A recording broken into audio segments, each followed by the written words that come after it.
ఆటంకాలు లేని జీవితం ఏది ఉండదు, బాగా గుర్తుపెట్టుకోండి.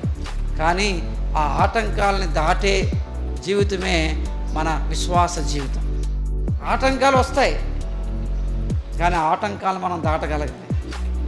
అప్పుడే నువ్వు కోరుకున్నది, నువ్వు ఆశించినది నీకు దొరుకుతుంది. దేవుడు నీతో మాట్లాడుతున్నాడు. ఇంకా నీ కుటుంబంలో, ఇంకా నీ జీవితంలో నీవు కోరుకున్నది, నువ్వు ఆశించినది, ఆ విడుదల కానీ, స్వస్థత కానీ, రక్షణ కానీ, దేవుని దగ్గర నుంచి ఒక అద్భుతం కానీ నువ్వు ఇంకా పొందుకోలేకపోతున్నావు. దానికి కారణం ఏంటంటే నీకు వస్తున్న ఆటంకాలని నువ్వు దాటలేక ఆ ఆటంకాల దగ్గరే ఆగిపోయి నువ్వు వెనక్కి వెళ్ళిపోతున్నావు. ఇవ్వటంలో దేవునిలో లోపం లేదు, కానీ పొందుకోవటంలో మనలోనే చాలాసార్లు లోపాలు కనిపించవచ్చు.